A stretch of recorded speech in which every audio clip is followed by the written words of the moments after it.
Amazonia, land of freedom, you shall live in plenty, meeting our name. And your children shall be like the stars above, the Most High God being the watchman of this nation.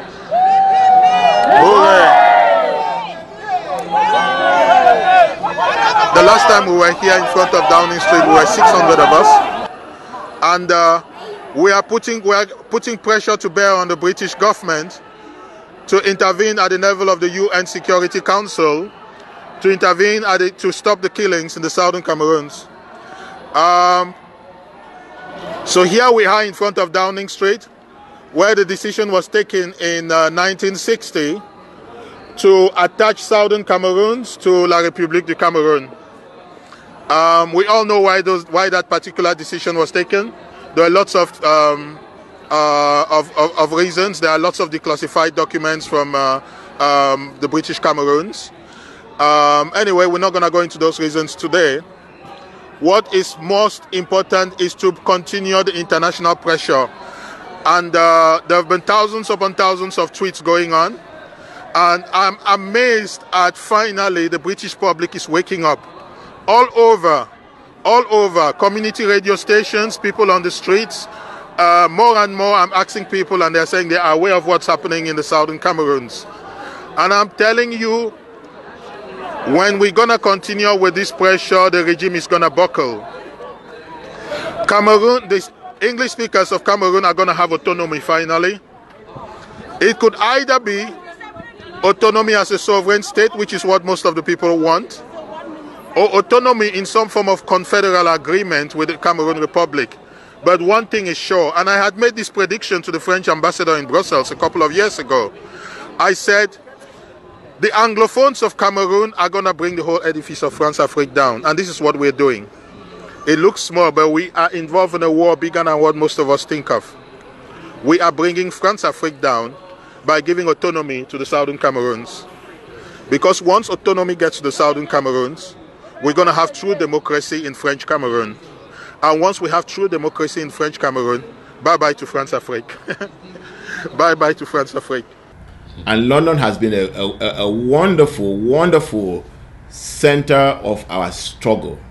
We have seen people in London in front of the Commonwealth, in front of number 10 Downing Street. They've blocked traffic. They've taken all the aggressive action. They've been as loud as they can, and they were not absent on this day. Mm-hmm. Yeah, they were out in their numbers, and the police were there too to protect them, unlike in La République. And they came out and told the world exactly what was happening on that day. And it is important too that we recognize that everything that you do, wherever you are, it is important that you bring that attention, because you don't know who is out there and who is going to pick it up and do what with it. Yes. Let me ask you though. You know, in our struggle, we have mostly blamed the French, or when people hear from us, they hear a lot about the French. But I think the people in London have a very special responsibility to drum the mistakes and the irresponsibility and the maltreatment and the use of the word expendable by the British to throw us to the wolf. Do you think that? Yeah, absolutely. All of our problems started with the actions of the British. So it is important that it should be the center of this struggle, because until we make the British population very, very uncomfortable, where they have to hold their government accountable. I know there are some MPs that have been calling on the Foreign Secretary now to do something about what is happening to us. We saw their representative at the United Nations taking some very strong positions. So our brothers, our compatriots in the UK, whether it's in London itself or in Ireland or all over the United Kingdom, have to do more. They have to put in more and make that place every single time. Let them hear from us. That is what I'm trying to say. Let them hear from us, because when there are people get tired of us getting on the streets and interrupting traffic and creating all these problems for them, then they will want to do something about it. Until you make them uncomfortable, that they say, okay, I need to address this problem now so that I can solve it and be free of all this nuisance, then we'll be getting somewhere. Now, we've been quite a bit of a nuisance here, honestly, but it's a needed nuisance. Say hello to the police. You know, if we had been in Cameroon today, we would have been catching bullets, would have been catching hell. Hello. Do you know what's happening in Cameroon? No. Yes. We are bringing pressure on the British government to intervene, because I come from a territory that used to be, oh, blimey, my patrie. What is it that let me ask you this. What is it that we want the British to do? Well, the British have a role in what is happening with us today. Mm-hmm. Because remember that when all of this was done, however they did it, with the resolutions, the 1608 and all those things, in the resolutions of the United Nations, and the British were supposed to be part of the meeting that was supposed to sit down and set up how this Union with La République was supposed to function. Mm-hmm. And they were absent. They were not in that meeting. Now let me ask you though, yes, that is the history of it. What is it that we expect the British to do now? What is it that the British can do? Well, what they can do is... Do we know, or they should figure out what to do? No, you have the United Nations, you have all these killings, they can hold La République accountable for what they are doing to us. They can push the United Nations or whatever to come and see how we can solve the problem. They can call for a mediation. There is a lot that they can do, and which they have done in other places. So you cannot just be asking us, what do we expect the British to do? No, they are the ones that created this problem. Why we are holding them responsible is because they created the problem. They are in the United Nations Security Council. They are the member of the United Nations. So they have a lot of responsibility to us to redress this situation. They are a member of the international community. They are a member of the Commonwealth, and the Commonwealth has some laws that every member of that organization is supposed to abide by. La République has not been abiding by those laws, and the United Kingdom has not done anything. They have not suspended them, they have not sanctioned them, they have not done anything. Yes, I totally agree with you, but here's where I'm driving, okay?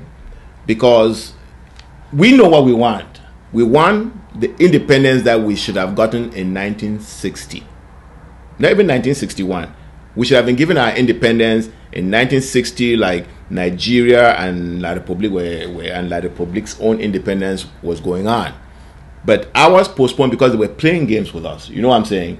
So what we really want is our independence. How the British figure out how to make that happen, is it really our responsibility? No, it is their responsibility. It is their responsibility. And that is why we have to get in there and make them uncomfortable, so that they know that they have to address, until they address this problem, they will not have peace. They will not have any sleep in their eyes. Yes. Because when you know, a crime committed is a crime committed, a wrong done is a wrong done, and that needs to be redressed. It doesn't matter how long. The Anglophone communities in that country see their rights, see their expectations of a prosperous and safe life trampled underfoot. My lords, this crisis has its origins in a plebiscite of 1961, which I, in my own childhood, in the region at the time, recall as being of concern then, certainly to the region, to my father, who was a cabinet minister in a neighbouring country, but also and significantly to members of this House and the other place, who saw in a flawed plebiscite that posed simply a binary question to the English-speaking regions of the Cameroon, join Nigeria or join Francophone Cameroon. That was the choice that was given them. They were not given the choice to form their own independent state. My lords, we live with the legacy of that plebiscite in the plight of the peoples of the Cameroon and the English-speaking peoples of the Cameroon in particular to this day. I listened to the Lord who introduced that matter in the House of Lords. He made a statement that, oh, we cannot go back. My lords, we have a choice. We cannot revisit the wrongs of yesteryear in the plebiscite, in the flawed referendum and all of that, in the withdrawal from imperial responsibility. We cannot revisit that to any useful purpose. From the way I understood it, that they cannot go back to give us what we deserved in 1960 or 1961. No. And I'm saying no. Yes. We deserve it.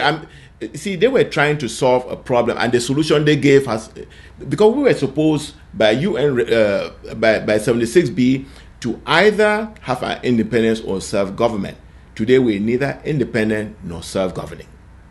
In no other country in the world is an English-speaking linguistic minority discriminated against and disadvantaged as they are in the Cameroon. And how can this House, regardless of its historical responsibilities as the holders of the mandate, which led to the creation of a federal Cameroon after independence, regardless of our responsibilities there, how can we stand by to see English peoples discriminated in this way? But equally, how can we stand by with the universal right that we are obliged to accept, the rights of people to protection? How can we stand by and allow this to happen?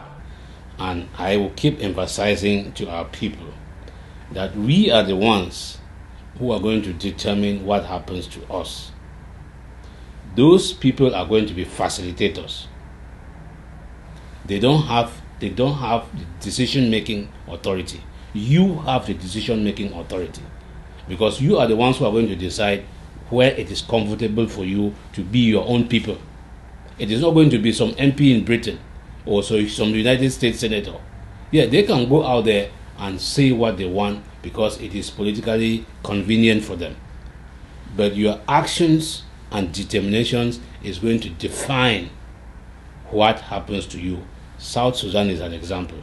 East Timor and all those other places, Eritrea, you can keep naming them. Gambia used to be with Senegal. All of those things happen because those people decided that we've had enough of this, and it is going to happen. And I'm really glad you used the word facilitator, because like Roger just very clearly stated, until we reach Boya, we will never leave our journey halfway. Oh, until we reach Boya. So yes, the British can make it easy for us, or they can make it difficult, but this will not stop until we get to Boya, where we're supposed to be in 1961. We are shouting for justice for Nera 10. Justice for Nera 10. Justice for Nera 10. Justice for Nera 10.